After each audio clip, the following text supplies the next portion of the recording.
Stop. Pose ton téléphone, ferme la porte, et écoute-moi attentivement pendant les 40 prochaines secondes. L'OM est au bord du gouffre. Les résultats s'effondrent. La qualification en Ligue des Champions, cet objectif que tout le club poursuit depuis août, est en train de partir en fumée à seulement 4 matchs de la fin de saison.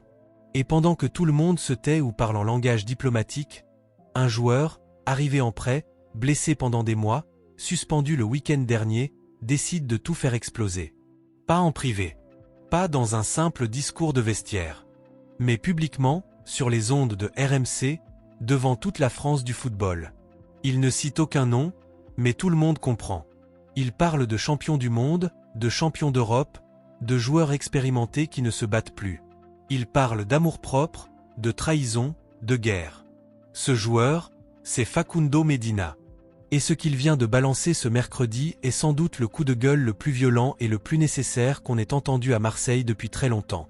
Salut à tous, bienvenue sur la chaîne. Aujourd'hui, on va décortiquer phrase par phrase, mot par mot ce discours incendiaire. On va analyser pourquoi Medina est peut-être le leader charismatique que l'OM attendait depuis des années. Si tu es un vrai supporter de l'OM, cette vidéo est pour toi. Active la cloche, mets un maximum de likes dès maintenant, et on plonge direct dans le feu de l'action. Allez lui-même. Pour bien comprendre la puissance de ce coup de gueule, il faut remettre les choses dans leur contexte. Dès le mois d'août, Roberto De Zerbi, l'entraîneur italien arrivé avec de grandes ambitions, avait encensé Facundo Medina. Il avait déclaré cette phrase restée célèbre. Medina a tellement de personnalité qu'il peut jouer partout, voire gardien et avant-centre. C'était énorme.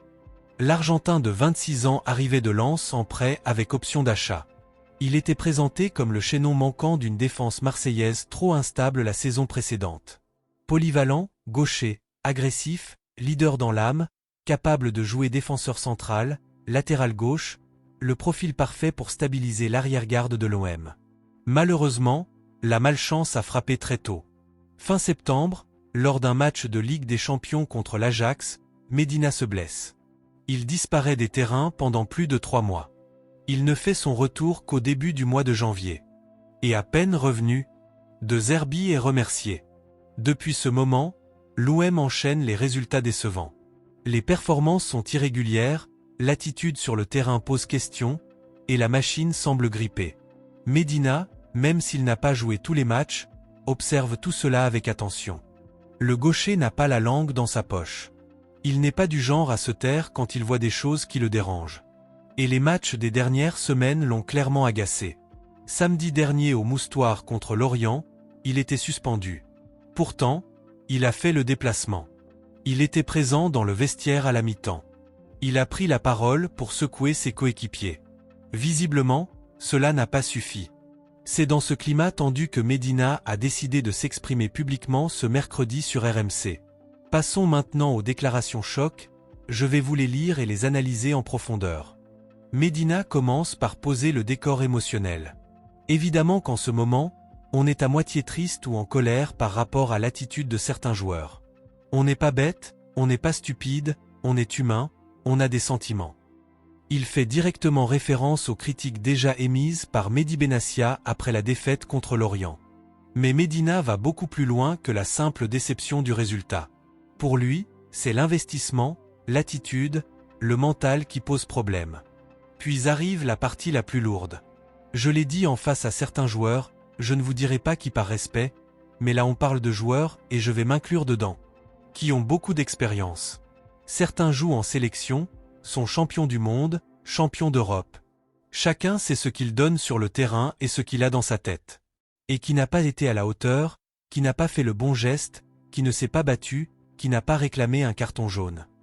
Cette phrase est énorme. Il vise clairement des cadres du vestiaire. Des joueurs qui ont un CV impressionnant, qui ont tout gagné, mais qui, selon lui, ne donnent plus le maximum aujourd'hui. Le fait qu'il s'inclut lui-même dans la critique montre une grande maturité et renforce son message. Ce n'est pas un doigt pointé, c'est un appel collectif à la responsabilité.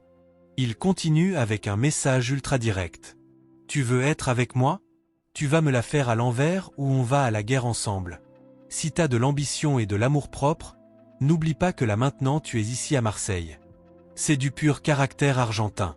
C'est guerrier, c'est sans filtre. Il pose un choix clair à ses coéquipiers, tu es avec moi ou contre moi. Pas de demi-mesure. Et il termine sur une note d'espoir et de leadership. Moi si j'ai 3, 4 ou 5 joueurs qui sont avec moi, c'est contagieux, vamos, on y va ensemble. Car j'ai envie de jouer la Ligue des Champions la saison prochaine et je veux qu'on respecte mon club et ce maillot. Geronimo Rulli, son compatriote, avait aussi essayé de motiver le groupe dans le vestiaire du Moustoir. Mais le résultat sur le terrain n'a pas suivi. Medina, lui, ne lâche rien. Même en prêt, même après une blessure, il se sent déjà pleinement marseillais. Pourquoi ce discours est-il si important? D'abord, Medina n'avait aucune obligation de parler comme ça. Il est prêté, il a été blessé, il pourrait rester discret et se concentrer sur ses performances. Au lieu de ça, il prend le vestiaire à bras-le-corps.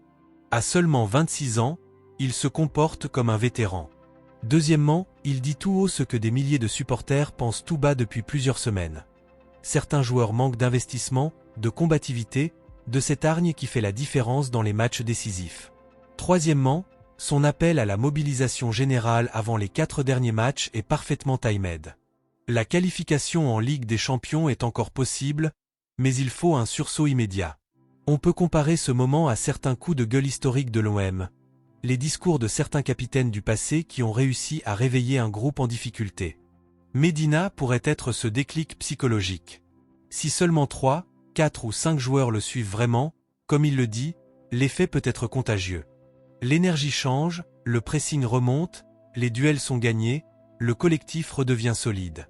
À l'inverse, si le message ne passe pas, on risque une fin de saison catastrophique et des tensions internes.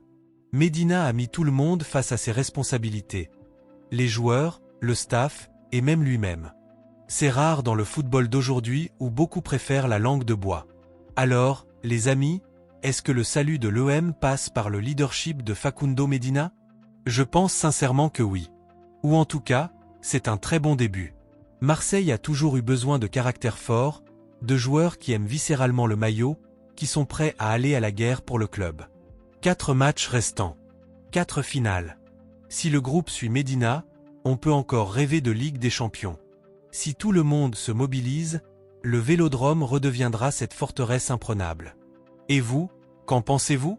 Medina a-t-il raison de parler publiquement? Quels joueurs sont selon vous visés? Ce coup de gueule va-t-il réveiller l'équipe ou créer des divisions?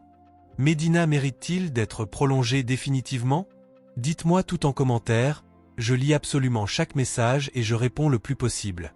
Si cette vidéo vous a plu, explosez le pouce bleu feu, abonnez-vous, activez la cloche et partagez-la avec tous les supporters de l'OM.